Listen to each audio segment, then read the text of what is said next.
Hey everybody, how's it going today? Today I'm gonna bring you a Leakfinder from an old student of mine and a very good friend of mine. Based off of at first being his his coach. Um, and he volunteered to get a few videos so we can do a Leakfinder for the site. So I thank you very much for that. And let's get started here. So as you see. This particular student is playing on Pbogz, and the villain he's playing right now, he has no reads on, so let's jump right into it.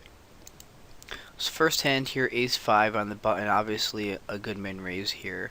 Um, with no notes, I think it's very good to, either start off with a min raise or 2.5x or even 3x. I mean, you always want to adjust based off of how your opponent is playing, how much he's calling out of position, how aggressive he is with 3-betting out of position. Things like that all go into what you want to do and how you want to strategize versus a certain kind of player. But I think min raising is fine here. Not a bad flop for us here. Readless, I would like to see him c-bet here. Half pot is fine. Even on a board like this, you can go a little bit bigger because you tend to get floated a little more on these low boards because you don't get credit for much. With that said, 50 works just as fine. Nothing more than 60, but I think a half pot bet is fine as well. Very good. Now this is an interesting card because we don't really have notes on our opponent, so we don't know if he's the type of person who's going to be check raising his flush draws or his 6x here. So we still can't, just jump the gun and assume that he's that kind of player. So it gets difficult on the turn here. Does he have a draw still? Very well, he could. Does he have 7x? Does he have some kind of 5x here? Maybe some 4x? Very much so. With that said, if you weigh out what he could have based off of how many draws are out there and how many pairs are out there and how much of the time he could potentially be floating us, I think this is a turn that we could potentially barrel for value. Nothing too big. I would bet something like 100 here. Maybe like 105. Nothing too big because we don't want to be in a position where we have to kind of, price ourselves in. So he checks back here. It's gonna, I think, a nice little, yeah, that works fine. And he flat calls very fast. Usually when somebody calls that fast, it's an indicator that he's on the draw. With that said, that's not always true. Sometimes people do that with other hands, but the majority of the time it is with draws. But you want to be, just aware of that and potentially use it as a note later in the game. So this is quite an interesting river here. First of all, donk shoving, 1300 into 320 is just bad in general. He's just risking way too much for what's actually in the pot. With that said, this comes off as a very strong line for someone who's willing to do something like that. On the other hand, some players do this with missed draws as well, like maybe potentially missed flush draws. Unfortunately, we're in a position where we can't really afford to make this hero call. Usually you want to kind of get a feel for the opponent's tendencies before you go off and make a hero call like ace 5 here. There is still a good chance that we could be ahead in this hand. But the risk first reward is just not worth it, and I think a fold here is the right move. Not an easy fold by any means, but I think it's the right play.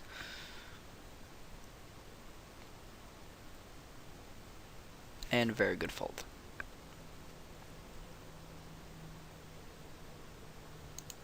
So once again, this guy seems to be limping. Well, no, actually not his first hand, I'm sorry, but limping first hand with the small blind is just always an indicator that he's just not that good of a player. He doesn't understand the edge he has being in position, how he should be, using that to his advantage, and by limping here, definitely on the first hand where he's giving off a passive persona, limping here just kind of says, I'm weak, I'm passive, and I'm just going to play a fit or fold kind of game. with that said, we should just kind of understand that he's probably not going to be, putting us in a lot of tough spots, and we could exercise our edge pretty easily here.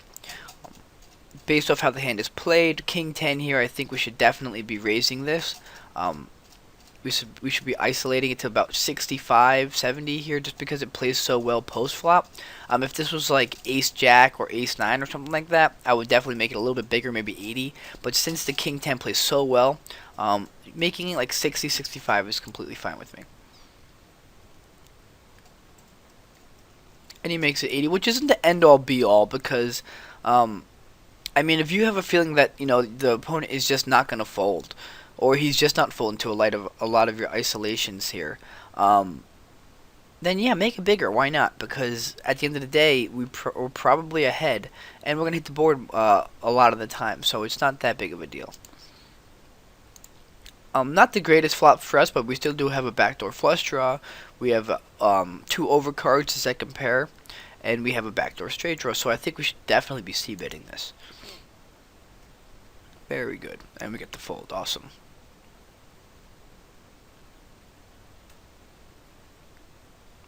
Queen 7 here should definitely be min raising here.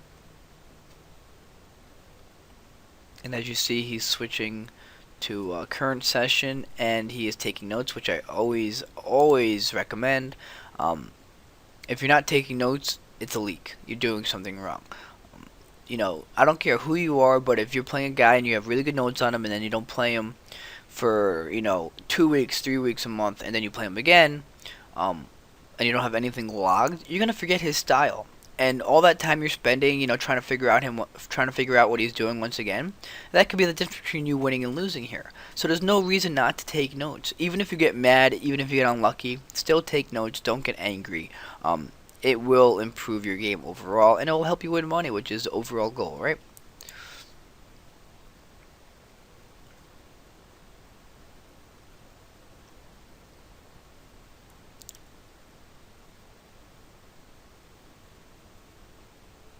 So right here, I think a nice little c-bet is fine. Very good. And he shoves. Wow. So this is an interesting hand here, because once again, this guy just has this weird tendency to be shoving all in, which indicates that he's not a good player. Now, it's our job to figure out, is he doing this with draws, or is he doing this with, solid hands? Most players do this kind of thing with draws, just because it makes more sense, because they feel like they get so much more fold equity, and then even if they get called, they still have a puncher's chance. If they have pocket kings here, it just doesn't really make that much sense, does it? In this hand in particular, I think it's close, because let's look at his range. What could he have? Well, he could definitely have a flush draw. He could have a better queen X, but at the same time, there's only 2 other queens in the deck, so it's a little less likely. But if he does have a queen, chances are that we're dominated here. So we're pretty far behind at that point in time. You have to assume that with aces and kings here, he's gonna be 3-betting pre-flop, and the same thing. And he's not doing this with pocket 3s or pocket 2s either. So I think he has either a lot of queen X, some weird 2 pair, like maybe queen 3, queen 2, 3-2, stuff like that, or obviously a flush draw. Now, if we do call this and he does have a flush draw, he still has a 36% chance to win the hand. So we're a favorite, and we're happy being that favorite, but it's close. I mean, if he has like a king, king of diamonds or an ace of diamonds here, he still has 1 overcard, so he still has some extra outs as well. So with that said, I think it's close. I mean, it really depends on how you're weighing your options here. It's a lot of queen X, it's a lot of flush draws, and it's sometimes middling pair too. Let's see what Carlos decides to do here.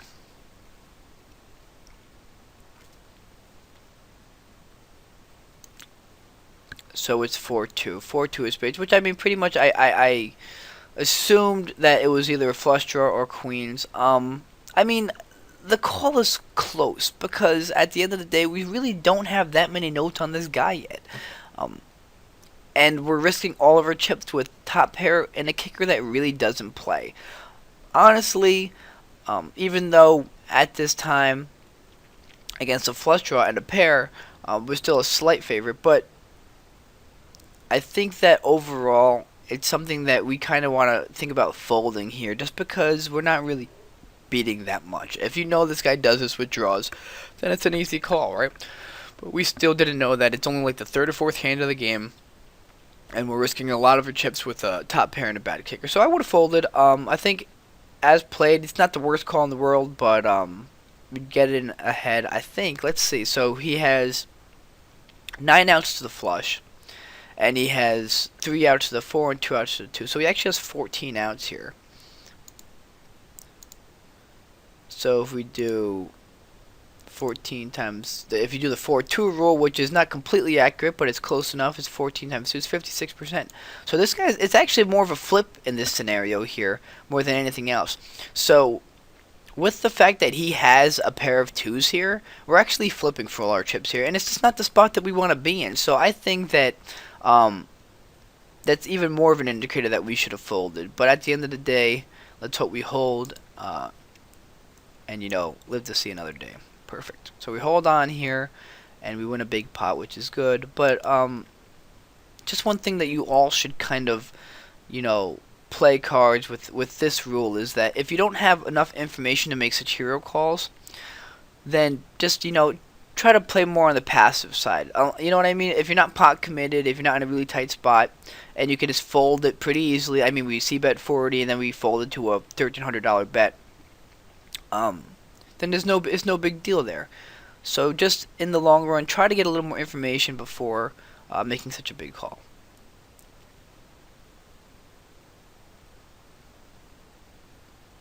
So it shows the hand again. We've definitely went over that in pretty good detail, so no need to jump down that alley again. But a good hand. So right here, I think he should have definitely just shoved all in. There's only 20 chips behind. This guy's probably tilting out pretty hard after losing that big pot. Obviously, he's a spazzy player. So just get it all in. There's no reason to have this 20 chips behind him. I mean, we should just raise. There's no reason not to, for sure. Obviously, he needs to call. And that's kind of why we want to raise here, because, I mean, like, he just kind of tilted out a little bit, got it in bad, and then sucked out.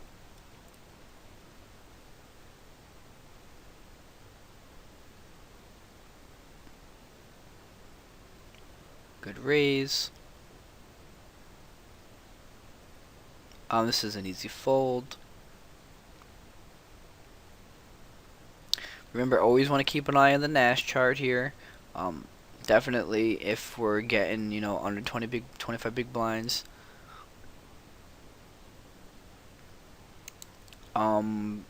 Based off of our villain's tendencies and his spazziness, I think this is a pretty easy call. We're 16 big blinds deep here. So against a very tight opponent, this is actually a really close hand, King-Jack offsuit.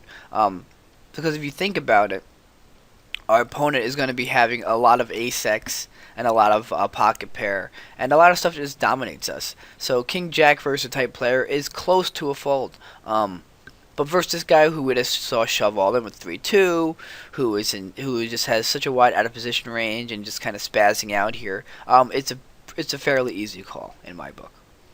And there you go. And we hit on the river, so very good.